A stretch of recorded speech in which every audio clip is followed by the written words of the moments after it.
Hello everyone, welcome back to my channel. So I'm here again with a new video, part 2 of the chapter magnetic effects of current. So in this video we will study the earth as a magnet. The earth has a magnet. अब ये theory हमें दी थी William Gilbert ने. According to him जो अर्थ है वो एक बड़ा सा नेचुरल मैग्नेट है. अब नेचुरल मैग्नेट लोडस्टोन हमें पता है एक नेचुरल मैग्नेट होता है, तो उन्होंने कहा कि अर्थ जो है वो एक बड़ा सा लोडस्टोन है, राइट. और उन्होंने कहा कि अर्थ के अंदर एक बड़ा सा बार मैग्नेट है. ठीक है, वो बार मैग्नेट कुछ इस तरीके से लोकेटेड है अर्थ के अंदर कि उस बार मैग्नेट का जो नॉर्थ पोल है वो ज्योग्राफिकल साउथ पोल की तरफ पॉइंट करता है, और जो साउथ पोल है उस बार मैग्नेट का वो ज्योग्राफिकल नॉर्थ पोल में है, राइट. सो ये उनकी थ्योरी थी. एक और चीज अब उन्होंने बोला कि जो मैग्नेटिक एक्सिस है, अर्थ के जो मैग्नेट है उसका जो एक्सिस है और जो अर्थ का एक्सिस ऑफ रोटेशन है, ठीक है, सपोज दिस इज अर्थ, ठीक है, ये एक्सिस ऑफ रोटेशन है, और जो मैग्नेट है और जो एक्सिस ऑफ रोटेशन है उन दोनों के बीच एक छोटा सा एंगल है, और ये एंगल कितना है, अप्रोक्सीमेटली 15 डिग्री का एंगल है उन दोनों के बीच, उन दोनों एक्सिस के बीच. ये है geographical axis, axis of rotation of the earth, और ये है मैग्नेट का एक्सिस, ठीक है, और उन दोनों एक्सिस के बीच कितना एंगल है, एक छोटा सा एंगल है 15 डिग्री का. सो ये थी उनकी थ्योरी. अब कुछ फैक्ट्स हैं इससे रिलेटेड, वो मैं आपको बताती हूँ. जो मैग्नेटिक पोल जो कि अर्थ के नॉर्दर्न हेमिस्फीयर में है, वो कहाँ पे है, वो पोल कहाँ लोकेटेड है, वो है in the peninsula in northern Canada. Northern Canada में जो पेनिनसुला है वहाँ पे वो मैग्नेटिक पोल प्रेजेंट है जो कि अर्थ के नॉर्दर्न हेमिस्फीयर में पाया जाता है. और जो मैग्नेटिक पोल अर्थ के साउदर्न हेमिस्फीयर में पाया जाता है वो कहाँ लोकेटेड है, in the Antarctic continent that is present in the south of Australia. So ये लोकेशन बता दी कि जो मैग्नेटिक पोल साउदर्न हेमिस्फीयर में है वो अंटार्कटिक कॉन्टिनेंट में है, और जो मैग्नेटिक पोल नॉर्दर्न हेमिस्फीयर में है अर्थ के, वो कहाँ लोकेटेड है, peninsula in the northern Canada. So ये आपके लिए छोटे से फैक्ट्स थे. तो let's move further. So suppose this is Earth, this sphere is Earth, और इसके अंदर ये मैग्नेट है, ये एक्सिस ऑफ रोटेशन है, ये इक्वेटर है, और ये साउथ एंड नॉर्थ पोल्स हैं. ये सब मैं आपको बताती हूँ. देखो, ये एक्सिस ऑफ रोटेशन आ गया, ये है ज्योग्राफिकल इक्वेटर, हॉरिजॉन्टल होता है इक्वेटर, ठीक है. ज्योग्राफिकल नॉर्थ पोल इस तरफ होगा, इस तरफ ही होता है. हम लोगों ने ये स्मॉल क्लासेस में, छोटी क्लासेस में, सोशल स्टडीज में पढ़ रखा है, ठीक है. ये होता है ज्योग्राफिकल नॉर्थ पोल. अब जिस तरफ ज्योग्राफिकल नॉर्थ पोल है उस तरफ ज्योग्राफिकल जो अर्थ के मैग्नेट का साउथ पोल होगा, ठीक है. अब मैग्नेटिक एक्सिस किस तरीके से है, ये जो डॉटेड लाइन है, ये जो डॉटेड लाइन है, इमेजिनरी सी लाइन जा रही है, ये है अर्थ का मैग्नेटिक एक्सिस, ठीक है. ये आ गया मेरे पास magnetic equator. Geographical south pole इस तरफ होता है, तो जो मैग्नेट का नॉर्थ पोल होगा वो कुछ इस तरफ होगा, ठीक है. सो इस डायग्राम से आई होप आप लोगों को सब कुछ क्लियर हो गया जो भी थ्योरी में हमने डिस्कस किया. अब कुछ ऑब्जर्वेशंस थी, अब वो उन ऑब्जर्वेशंस की तरफ नजर डालते हैं. देखो, अब सबसे पहले उन्होंने मैग्नेटिक डिप को एक्सप्लेन किया. मैग्नेटिक डिप एक्चुअल में होता क्या है, जो मैग्नेटिक फील्ड लाइंस होती हैं. अब देखो, अर्थ के अंदर मैग्नेट है, विलियम गिलबर्ट ने कहा अर्थ के अंदर मैग्नेट है, एक बार मैग्नेट है. अब हमें पता है मैग्नेट से क्या होता है, मैग्नेटिक फील्ड लाइंस निकलती हैं, नॉर्थ से बाहर आती हैं मैग्नेटिक फील्ड लाइंस कुछ इस तरीके से, और साउथ में एंटर करती हैं, कॉन्टिन्यूस होती हैं. ये सब प्रॉपर्टीज हम लोगों ने लास्ट वीडियो में पढ़ रखी है मैग्नेटिक फील्ड लाइंस की, कि नॉर्थ से स्टार्ट होती हैं. देखो एरोस शो कर रहे हैं कि नॉर्थ टू साउथ जा रही है मैग्नेटिक फील्ड लाइंस, ठीक है.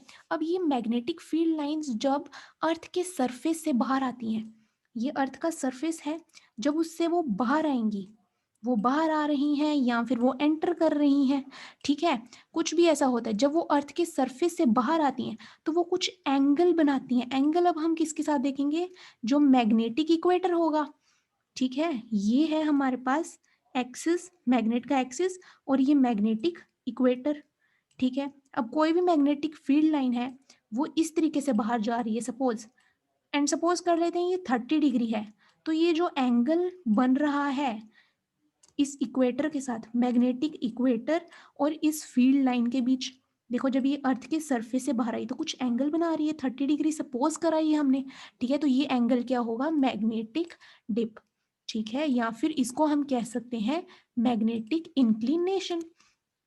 ये ले लेते हैं हम मैग्नेटिक इक्वेटर. अब देखो, हमारे पास जब मैग्नेटिक पोल्स पे जो डिप की वैल्यू है वो 90 डिग्री होती है और मैग्नेटिक इक्वेटर पे डिप की वैल्यू 0 डिग्री होती है। अब ये देखते हैं कैसे। ये ले लेते हैं हम लोग पोल्स, ठीक है, ये ले लिया एक्सिस, ये मैग्नेट का एक्सिस ले लिया मैंने, ठीक है, ये मैग्नेट का एक्सिस ले लिया मैंने, ठीक है, और ये ले लिया मैंने मैग्नेट का इक्वेटर। कोई भी मैग्नेटिक फील्ड लाइन है, यहां से मैं सपोज करती हूँ ये अर्थ है इस तरीके से, ठीक है। अब अर्थ से बाहर आनी है वो मैग्नेटिक फील्ड लाइन, जब वो बाहर आई तो वो कुछ एंगल बनाएगी, जैसे कि मैंने सपोज कर लिया था यहाँ पे 30 डिग्री, हम फिर से सपोज कर लेते हैं 30 डिग्री। अब कोई भी मैग्नेटिक फील्ड लाइन अगर along the pole, magnetic pole से बाहर आ रही है, अब मैग्नेटिक पोल्स यही होंगे ना, ये देखो इसको नॉर्थ ले लेती हूँ, सपोज कर लिया ना, वैसे साउथ ऊपर है नॉर्थ नीचे है, ये मैं आपको सिर्फ एक्सप्लेन करने के लिए बता रही हूँ, नॉर्थ है ये साउथ है, तो नॉर्थ से बाहर आती है, सपोज इस तरीके से अलोंग द एक्सिस, इस तरीके से अगर ये बाहर आई है, तो इस मैग्नेटिक फील्ड लाइन के बीच और इस इक्वेटर के बीच कितना डिग्री का एंगल है, 90 डिग्री। देखो ऐसे होता है ना एक्स एंड वाई एक्सिस, अगर ये अलोंग द पोल बाहर आ रही है तो इसके बीच और इसके बीच कितना 90 डिग्री का एंगल होगा, ठीक है। अब अलोंग अगर वो magnetic field line along this equator बाहर आ रही है, ठीक है, इक्वेटर के अलोंग बाहर आ रही है, तो इक्वेटर के बीच और उस मैग्नेटिक फील्ड लाइन के बीच कितना एंगल होगा, 0 डिग्री। कोई भी दो पैरेलल लाइंस है, कोइंसिडेंट है, एक साथ आ रही हैं, तो उन दोनों के बीच का एंगल कितना होगा, 0 डिग्री होगा obviously. I hope you understand now, ये 0 डिग्री और 90 डिग्री किस तरीके से आया है, ठीक है। तो चलिए आगे देखते हैं। नेक्स्ट पॉइंट है हमारे पास।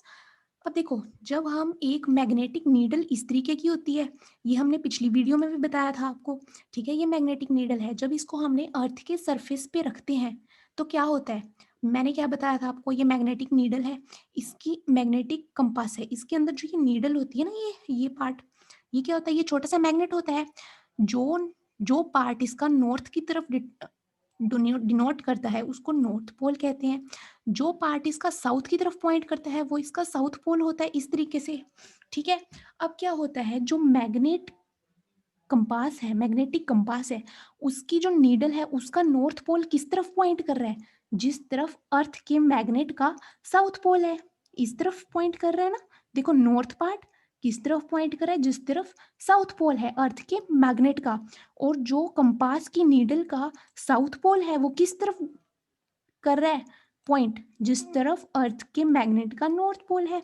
अब ऐसा क्यों होता है, ऐसा इसलिए होता है because opposite poles attract each other.